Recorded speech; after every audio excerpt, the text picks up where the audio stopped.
Okay. Hi, I'm Meta Spencer. This is a schmooze day. And so I have brought together three of my friends who don't know each other at all. And I like to put them together and just see what happens because most of my friends get along very well. Thank you. And we will find out what we have in common as we go along. Martin Klein is a retired professor of history at the University of Toronto with a longstanding specialization in Africa, especially West Africa. Paul Mallet is in Ottawa. He's a retired colonel of the Canadian military, but his concern is very much with an organization that he's created, and he does other work on ethics in military and foreign policy issues. Then in Washington, D.C., we have Michael Beer, who has just published a new book. Civil Resistance Tactics in the 21st Century. All right, good. And that is kind of an updating of Gene Sharp.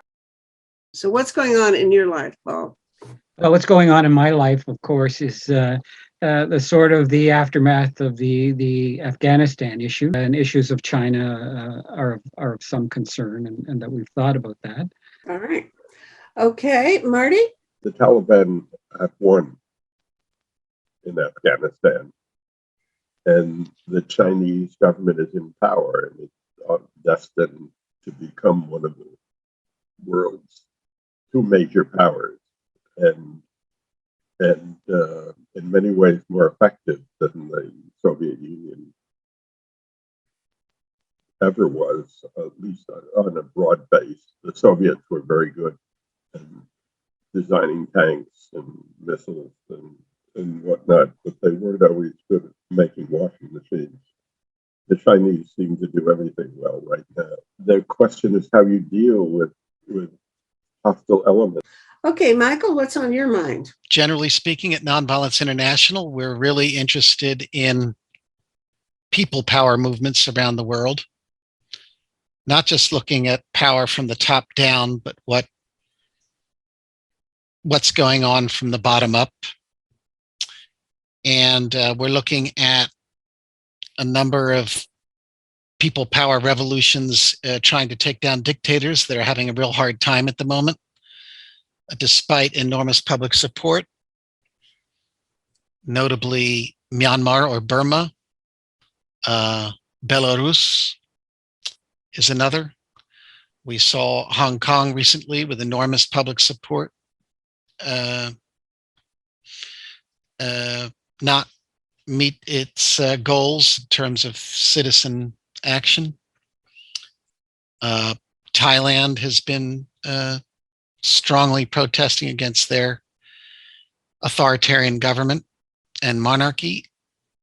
And we're not seeing some success in the last 2 years on these fronts. Additionally, on the kind of social movement front or transnational front against to address global problems such as climate change, we've not really getting the transnational mobilization of people and civil society necessary to take on climate change. We've had some impact by the student strike, which just had a big action last Friday. But we're not really facing up globally to the climate change challenge, and certainly the governments aren't doing it, but civil society is really struggling to mobilize to try to put the pressure on.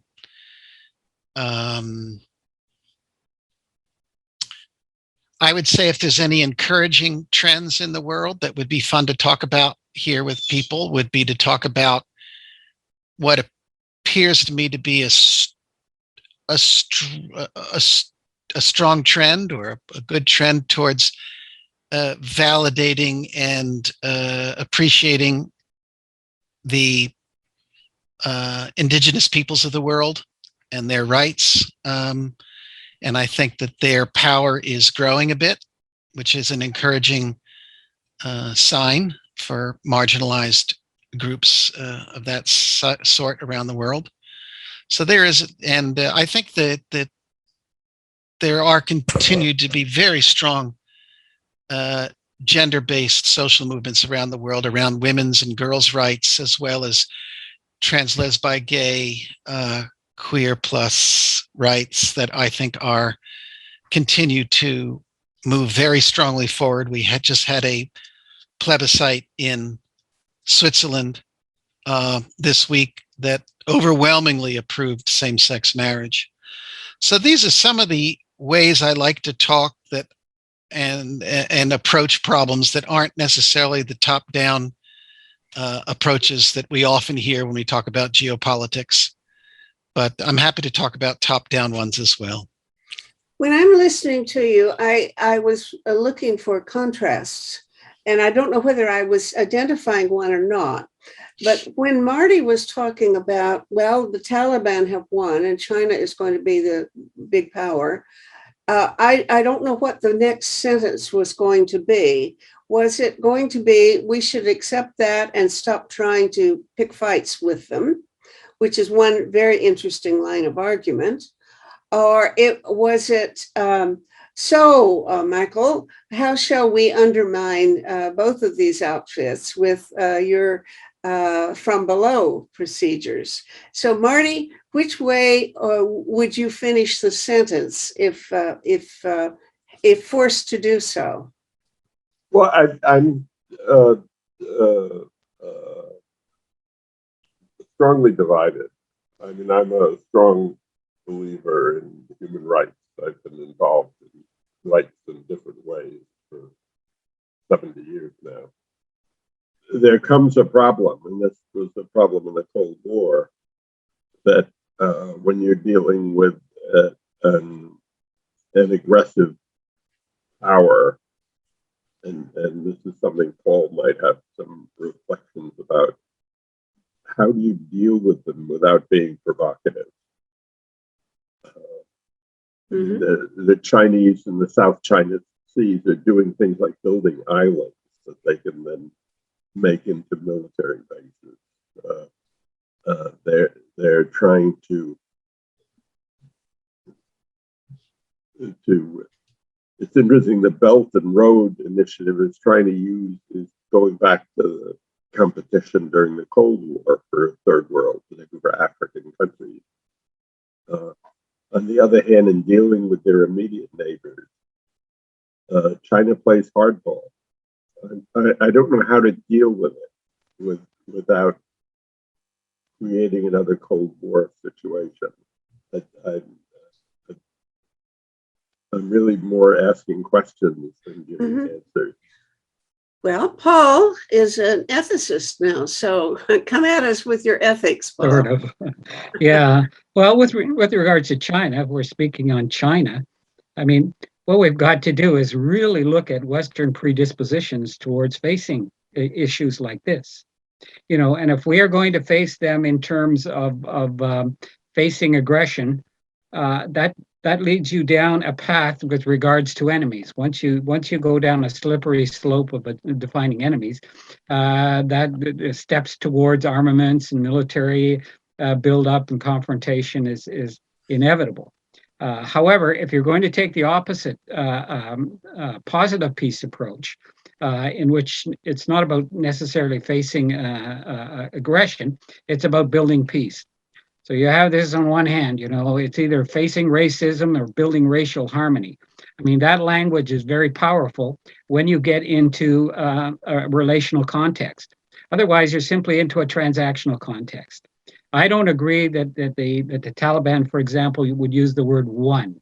I'm pretty sure that that there are other ways of looking at it.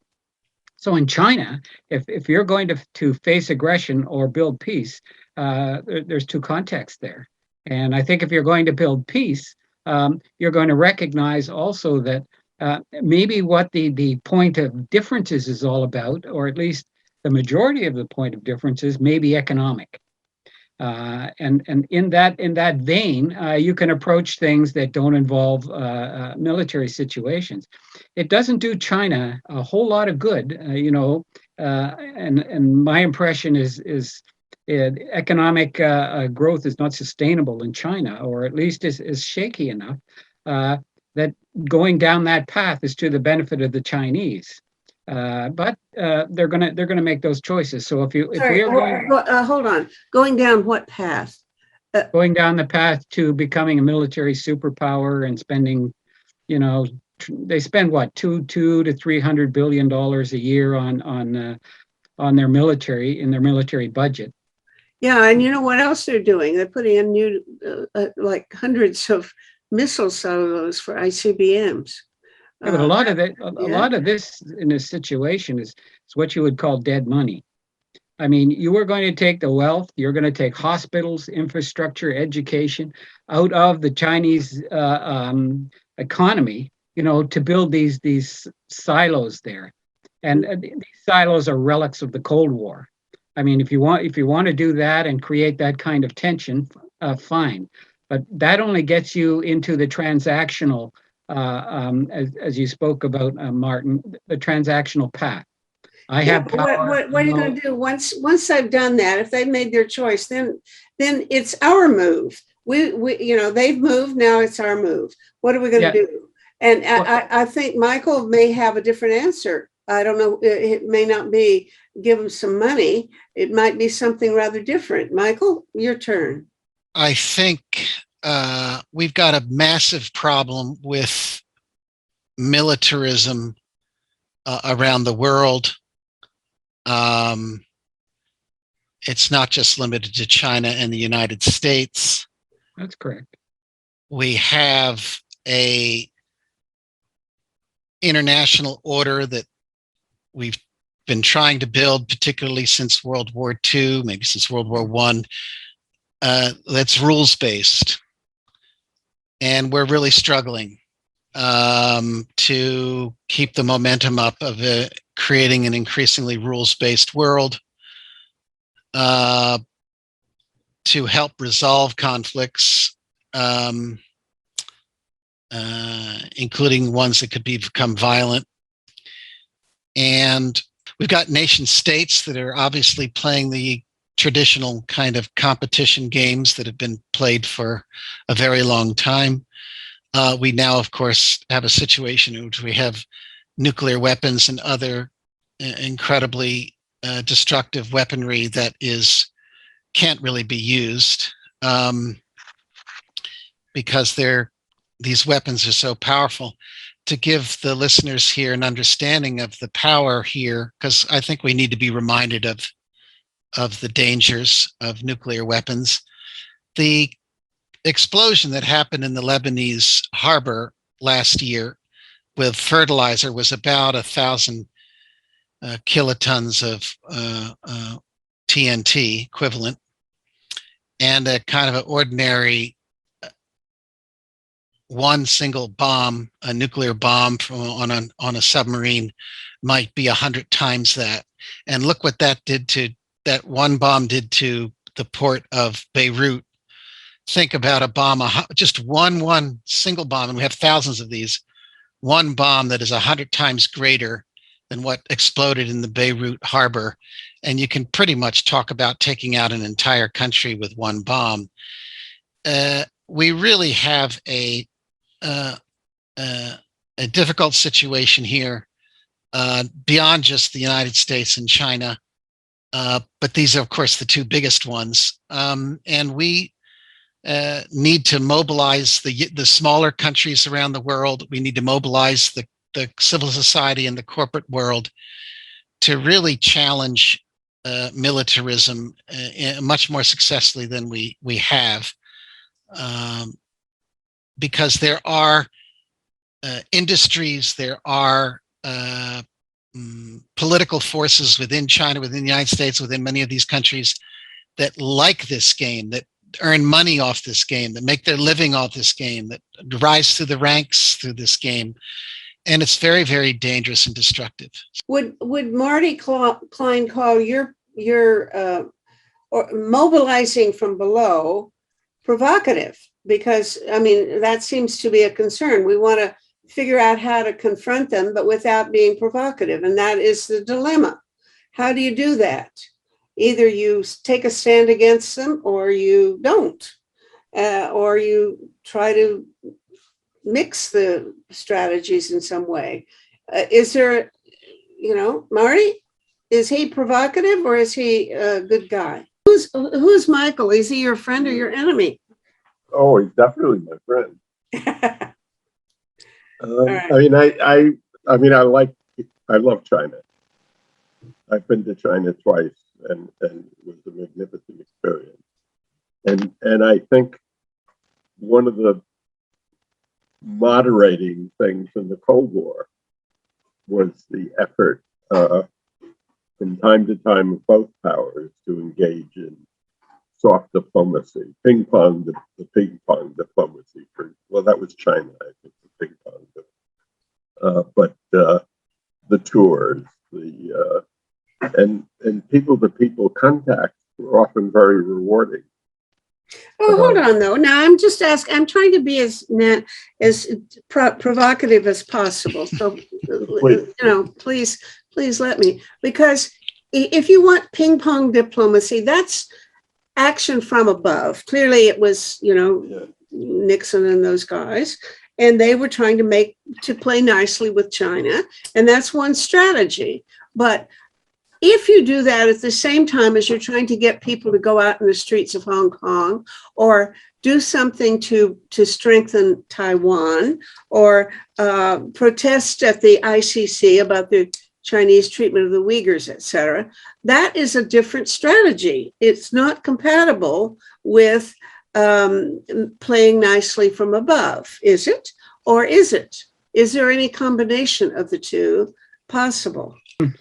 When we look at this, what strategies do you want to use? We've got to be careful. If we're going to use the word resistance, for example, the word implies maybe violence, whether it's verbal or not. But there's going to be a confrontation, and one of the precepts of peace building is you don't pound stakes in the ground and call it negotiation. There has to be some ability to set aside fixed views and look at some sort of sympathetic understanding, but at least to enter into some position, of dialogue or conversation that's going to get you there. Now, the trouble is when we get to the intractable questions, that you just raised there, with regards to China. And one of the problems you're going to have is if you wish to solve this question, this of nuclear weapons or whatever, and it's impossible. You generate a culture or a dynamic in which you fail every day because there's very little success. So the option is rather than having such a fixed goal system, is that you have a response system. So you're going to wake up every day and you're going to respond to it as best you can, with regards to, for example, peace building. We can't eradicate crime, but we can get up each day in the courts and the police, and everybody does what they can, under the kind of the maxim that we should not refuse to do what one can do. And when one can do that, human existence succeeds in smaller ways, rather than the great big intractable ways. And often that's the way we get around intractable questions. We deal with the meta environment around the question, and we sort of tease out the answer.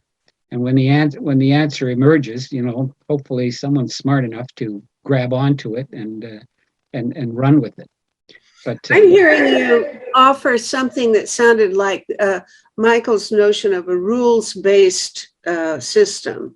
It sounds like you're trying to the problem reinforce some basic rules. I don't know whether that's really the same thing as encouraging resistance from below. And I don't think it's the same thing as trying to set up ping pong diplomacy or other friendly gestures. But maybe it is a third approach. Maybe it is something that is neither of the other two that I contrasted. Well, the basic idea of a rule or a law implies that there's some force behind it in order to enforce it. So it's a transactional solution to some social issue that we have, whether it's murder or fraud or whatever. It is not a relational solution. In other words, people can do certain behaviors, but not buy into the reason for them. For example, if we impose a ceasefire on two warring parties, and maybe they're not going to shoot at each other, but they're sure not going to get along. You know, you look at the Israel-Palestine situations, we can make transactional solutions quite easily based on power. But the relational one is going to be the problem if you're going to have some sort of enduring positive peace. And that's the issue of Western society. Western society is predominantly rule of law based. It is not relational based. For example, we want crimes and punishment rather than public good and harmony. Well, the public good and harmony, if that is a criteria, or at least has weight, more weight than it currently has in making sort of decisions and choices, we can move forward. So what I'm saying, there has to be a better blending or balance. In our society, we're really out of kilter with regards to balance. And your point, Michael, on nuclear weapons and power there, speaks to that. It speaks to that predisposition for militarism as a default, without any context at all regarding relationships, good relationships, public good and harmony that's going to happen. This isn't going to do anybody any good, to get into a Cold War in China, especially China. I mean, you look at the alliances that are forming around there. There's the Sorry, are you saying that Michael's the one trying to get into a Cold War with China? I mean, no. I says if you look at the Western predisposition to the issue, you got the AUKUS thing that just happened recently with the Australians and submarines. You got the Quad thing, that's happening in the Indo-Pacific with around Sri Lanka. You're going to start bringing NATO together and pointing in this direction. I mean, this is not good. This is entirely transactional, power-based predisposition to a response. It's not a secret why every district in the United States has. Okay, give us a quick alternative to, let's say, AUKUS, and I haven't heard it pronounced until now before. AUKUS, or the power-based alternative. If you were rewriting, let's say, U.S. policy, it'd be hard to write Canadian policy because I don't know what it is. But if you were rewriting it very quickly, what would you shift from one pocket to the other, Paul? I would shift from a military approach to the problem to an economic one, and the economic one could have sort of two dimensions to it. One, economic cooperation and interdependence. That's going to create something, and the other, there are power levers in your economic relationships. I mean, we now have this thing about China. Well, the next thing that's coming on the table is going to be, for example, 5G and Huawei and what it wants to do in Canada. And if Canada decides, well, friendship with China is over, this is going to hurt China because, we have the options of buying local. The China loses out on international export. So you've got to kind of look at it this way. We're not toothless here in Canada. I want to say you want to have this kind of relationship? Fine, have a nice day. We'll have a nice day. Yeah, I like what Paul is saying. That he because that's what I'm thinking about is how do you deal? I mean, we have a series of lines in the sand, and the Americans have also meddled in. It's one thing to support a revolution in progress or a revolutionary movement like the various Ukrainian colored revolutions. I think they've had at least two of them now.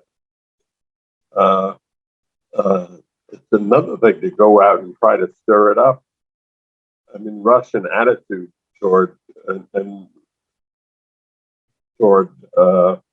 the Ukraine is very similar to the American attitude toward Cuba. And the Americans don't understand this, or if they do, they certainly don't show it. And I agree. I agree. I think, and I think Paul thinks that China's that upward line on the graph is not likely to continue at the same. In fact, the rate is growing as China grows richer. But to some degree, the high rate of growth, economic growth, was influenced by the low point of departure, and China's going to face problems. They overreached themselves on the one-child policy, and they've created a demographic situation that is going to pose problems. China's going to have to deal with labor, because as labor gets in short supply, labor will make more demands, whether they do it by organizing unions or whether they do it just by an occasional wildcat strike or other kinds of, it'll happen. I mean, historians are not very good at, I love to do scenarios, but we're not very good at seeing the future. Well, you do something's pretty good. I was at a lecture at the University of Ottawa, and it was on the death of empires. And the conclusion of this lecture is that there are two things that result in the death of empires: military overstretch and economic overstretch. And you can see China, its dependence on foreign investment and its economic overstretch, and now it's getting into the military game. I mean, the United States has 800 bases around the world, Right. and $1 trillion worth of military expenditures, and this is both economic and military overstretch. Although they are more resilient, probably can last longer, but at some point, the debts are going to have to be paid.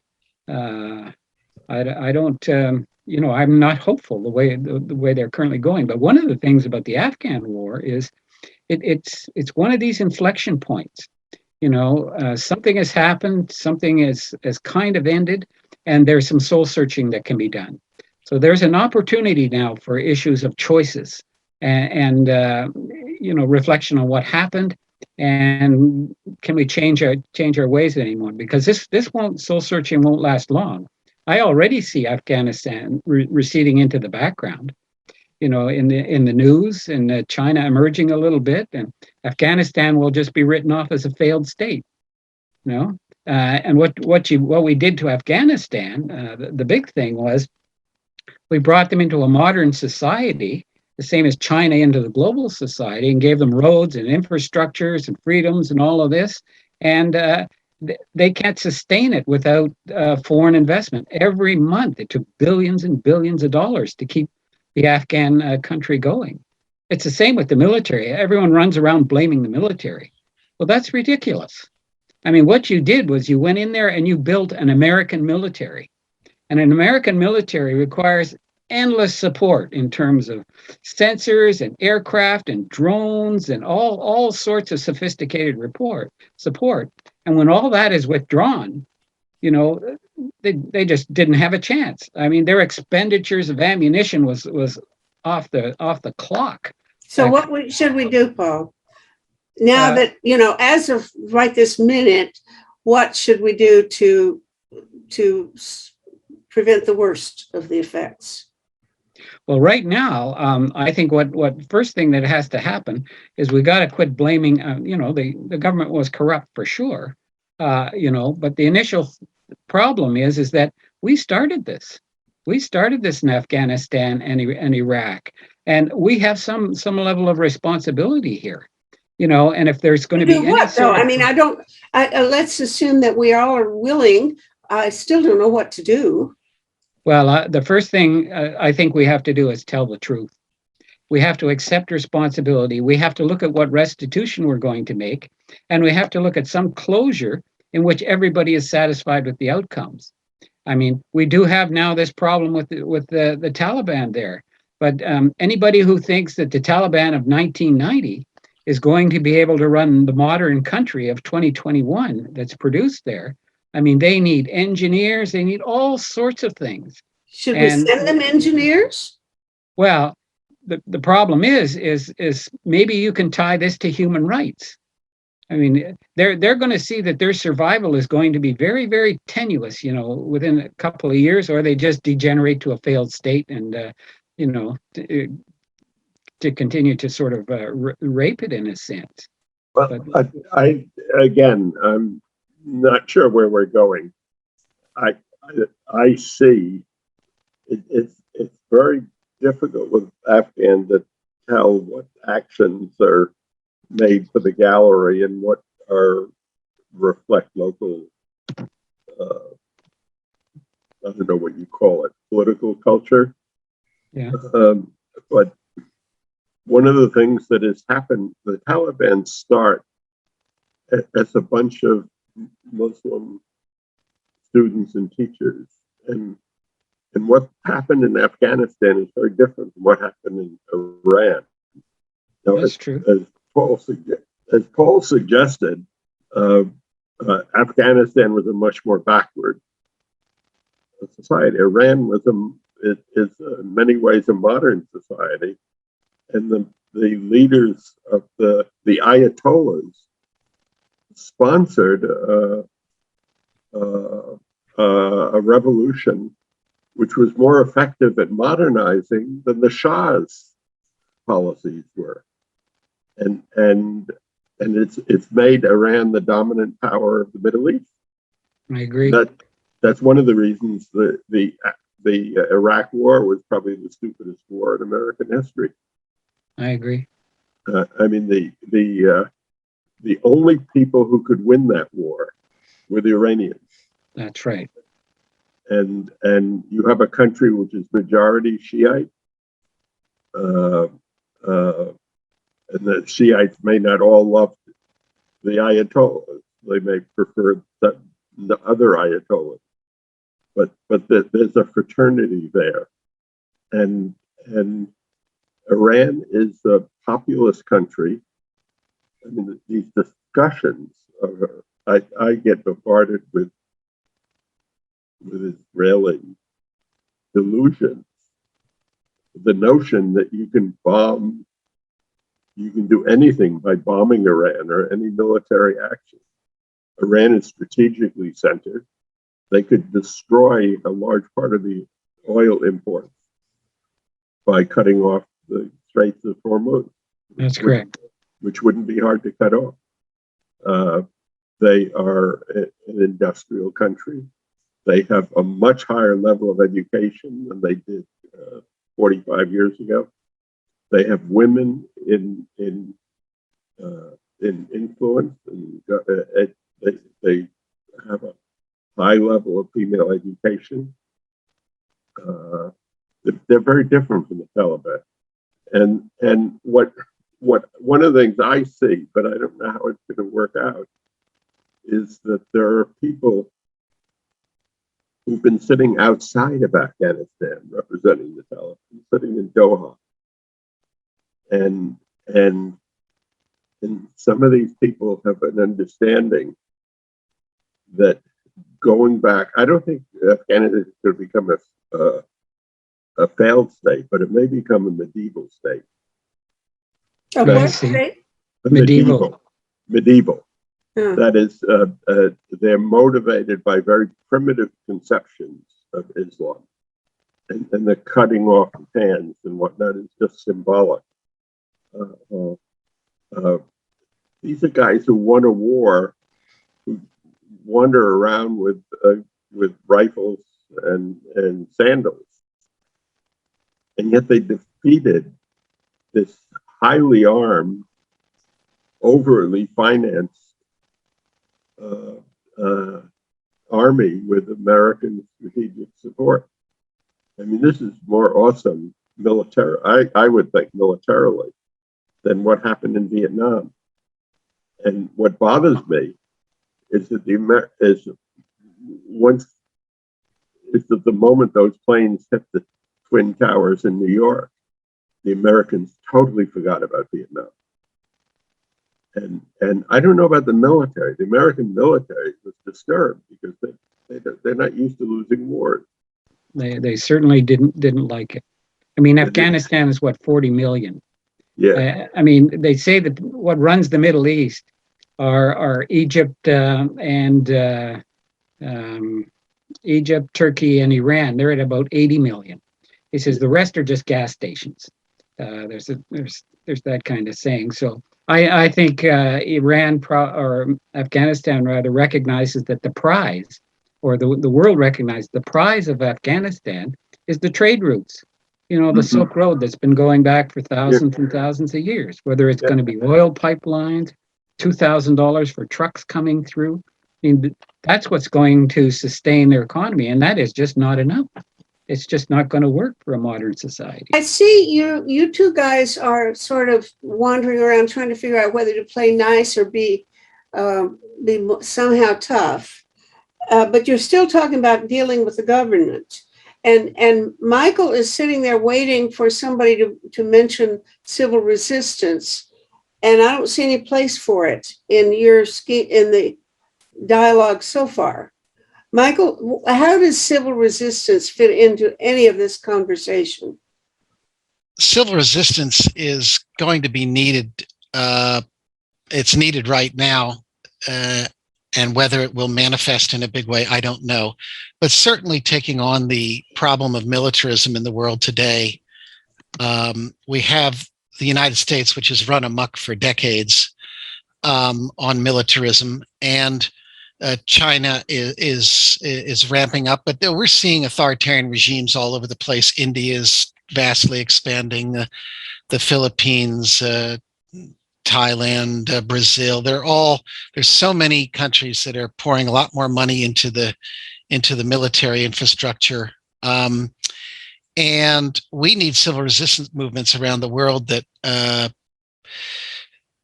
can really go after this, particularly on resource allocation questions, like why are we spending money on dead kind of end projects when we really need hospitals and housing and whatnot and COVID vaccines.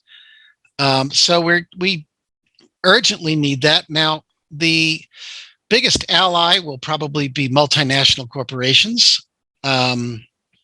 Of course, they're split because a small minority of the multinational corporations are the militarists and make all the weapons for many of these countries. But I think that there is a big ally in the corporate economic interconnections that we have in the world today. I'm hoping that the internet can also play a role here through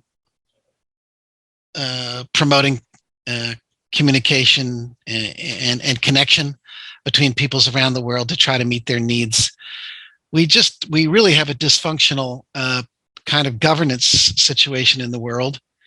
The security architecture of the world is currently with the US playing the world's police. And the US does not really plan to change that role unless there's citizen resistance and resistance around the world to that role. But it's not enough to just say, United States, stop playing your role as the world's police. We need a sudden withdrawal will create a vacuum in which we'll get a lot of bad actors moving in. We need a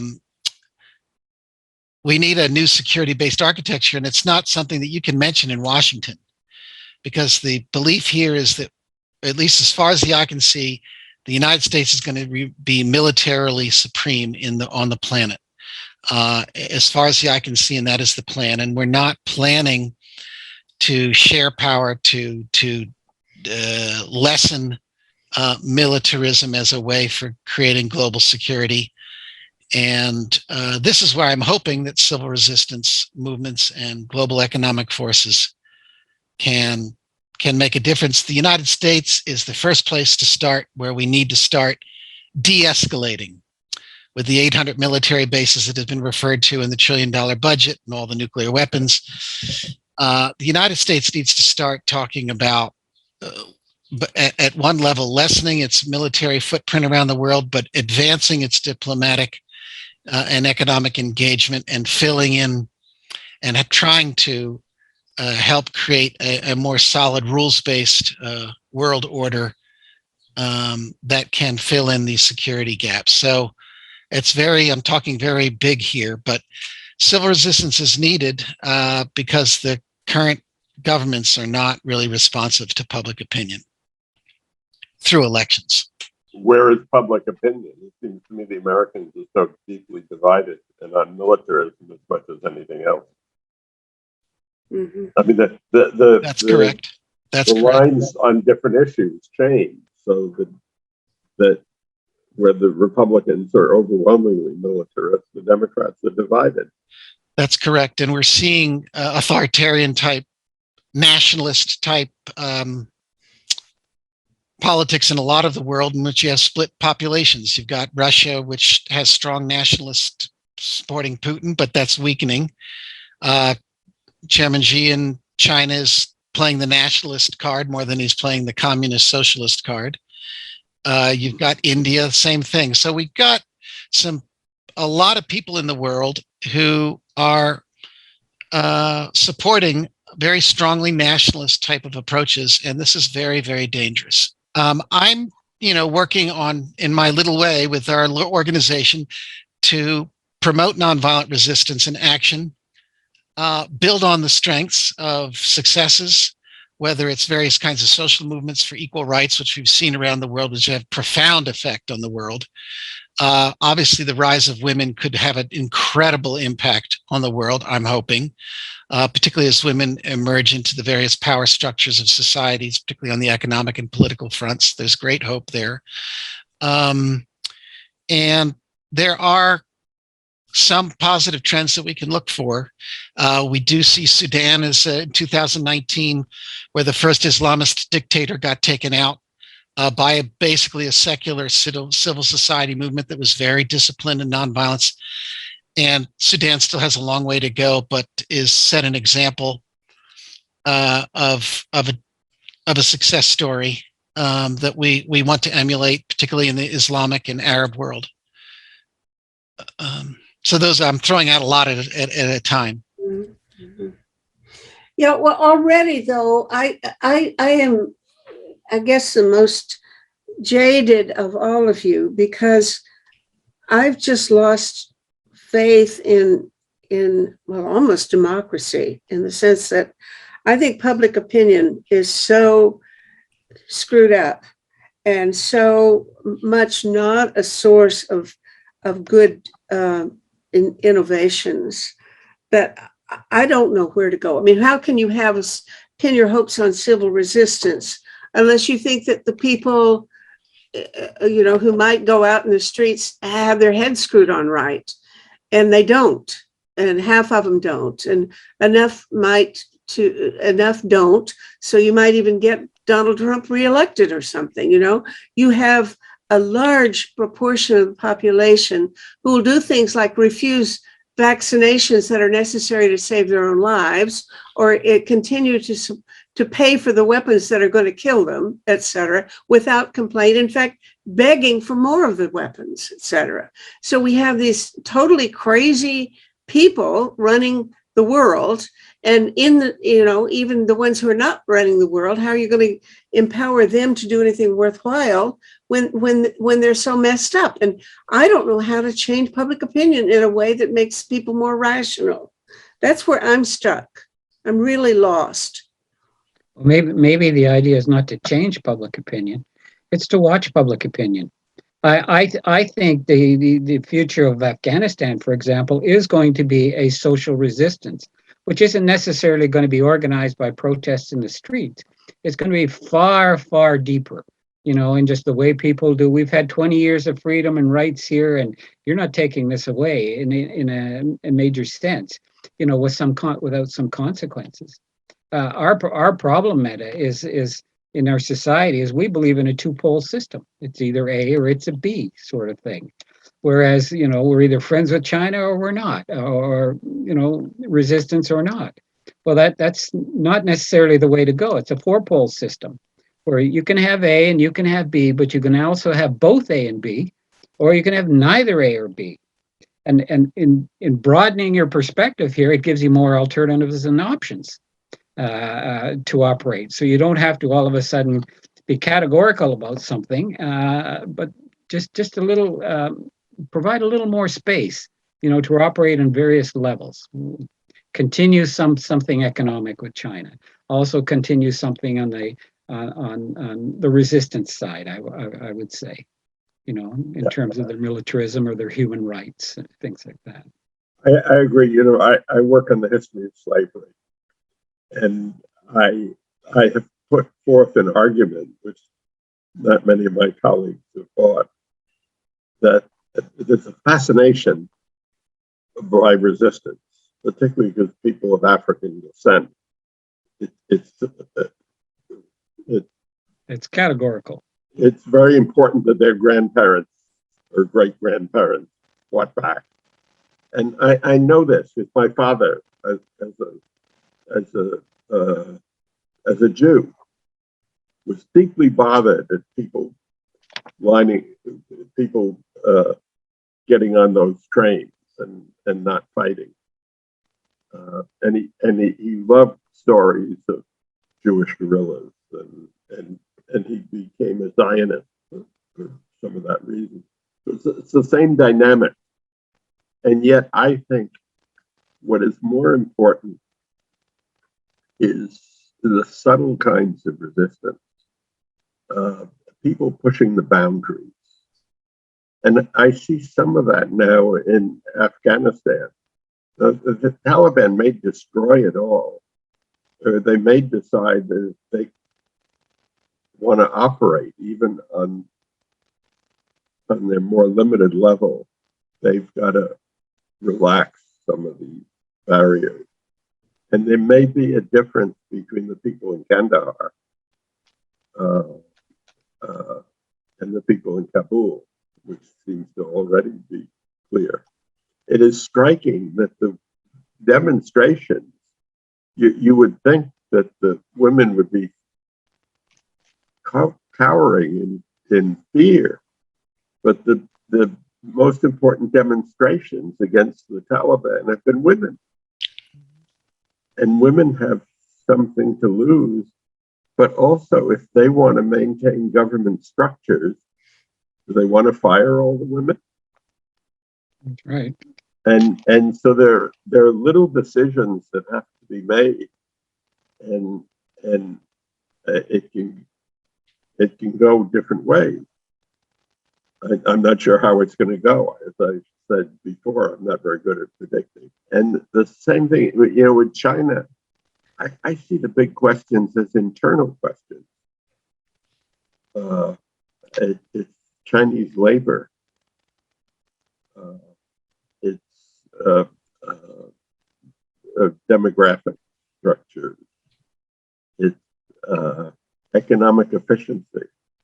They're trying to clamp down now on the most successful capitalists. The whole success in the post-Deng Xiaoping era is that they created a form of permissible capitalism. And Chinese people, many of the members of the party, charged in. The first time I was in China, I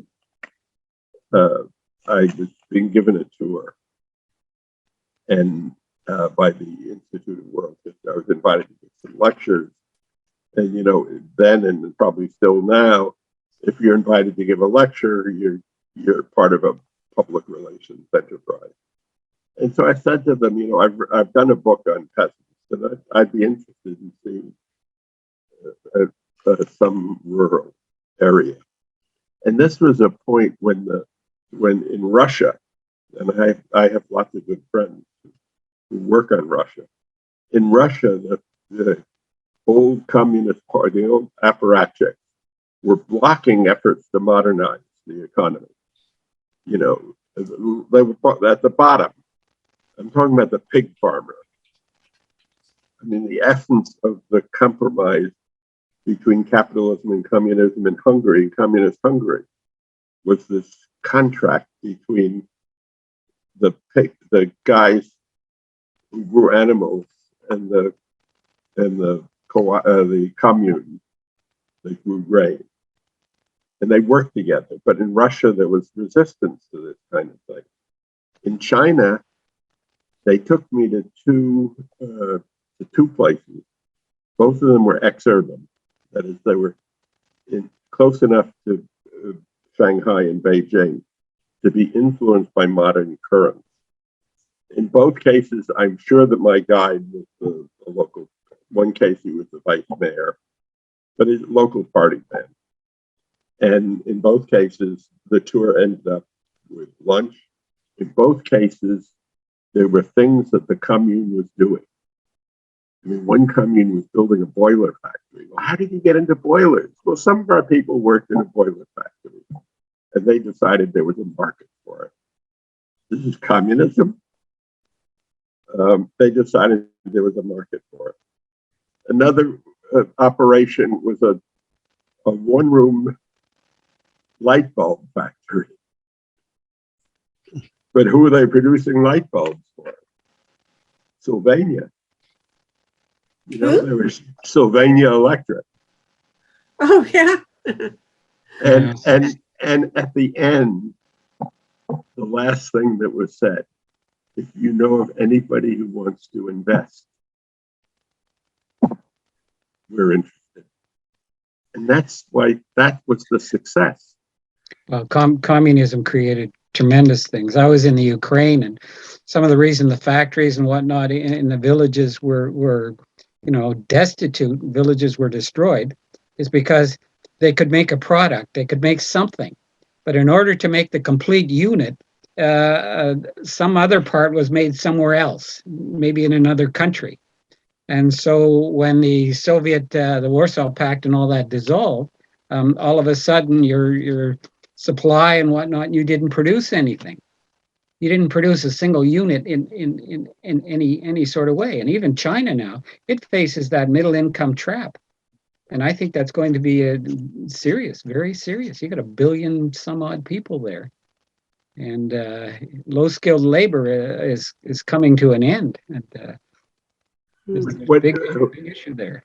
What was intriguing about Russia also is, when I visited Guinea during the Secretary years, one of the things that was striking in the market was all the communist and Russian appliances. You could buy a communist, a Chinese refrigerator. There were Russian cars on the street. Where? In Guinea. Guinea. Oh. Guinea was for a while. Guinea was totally tied to the Soviet bloc. Okay, I'm trying to figure out what is. But let me just finish the point. Sure. What the industry that produced all these appliances collapsed with the end of communism. Mm-hmm. It collapsed because it couldn't compete. And the Russian economy depends heavily on export of raw materials, particularly oil and gas. If Russia didn't have a lot of oil and gas, they'd be back in the early 20th century. They'd be pre-Stalin. Yeah. And yet Russia was capable of when Russia set its mind and devoted resources to military hardware. I mean, a cousin of my wife was of the Israeli army. It's not just Sputnik and planes, tanks. He was the Israel Defense Forces tank man in Detroit. That is, his job was buying tanks and military vehicles. And we had a long, my thing. If I'm talking to somebody whose interests are very different from mine, well, I ask them about what they do. And we had a long conversation about tanks. Russians made very good tanks. Okay, we got to end. I'm getting lost in what inferences we are to draw from these very specific examples. I'm not sure. We've had some big ideas and visions mentioned in this conversation, but I don't see them coming together in any way that gives me a sense of where anybody predicts we're headed. Nothing is certain. And I think the strength of communist or ex-communist systems depends on their developing structures that have that are adaptable and have room for initiative at the local level. And that's what China has done well. And Michael, do you have any concluding thoughts? Because everything has gone away from civil resistance in this conversation. And I'm surprised that you haven't fought harder for your turf. Well, I don't think that the future is scripted. I think we see some positive trends, and I think my colleagues have talked about positive trends and opportunities that lay a groundwork that go beyond just state power, and realize that there is an enormous amount of change going on and dynamics going on in which economics and people power, if people organized better, could have substantial impacts on how we move forward. And my goal in my organization, I hope everybody will redouble, is it's not enough to be aware of what's going on or to be aware of trends in both positive and negative, but we need people to stop being observers and to be more active and see themselves as actors in whatever way they can. Join a campaign of whatever kind of that floats your boat, but join a campaign. If you're not on a campaign committee or an active volunteer in a campaign, just choose one. And that's part of our citizen duty. And if we can mobilize people better in this modern age when it's a lot more difficult with COVID, with lawfare being used by governments to suppress people. But we also have the internet. We also have resources we didn't have before. It's a real contest. And I don't think the future is scripted, yet it's pretty clear that we've got to mobilize people around the world better, or at least give them the tools to do that. Okay, that is as good a conclusion as I think we're going to come up with. I don't know how hopeful it is, but I'm going to settle for that. Thank you, Michael, and thank you all. It's been fun and racing because it is not. This is not a good news story by and large. It's, oh boy, do we have a challenge ahead of us. So thank you all. Take care. Bye. Thank you.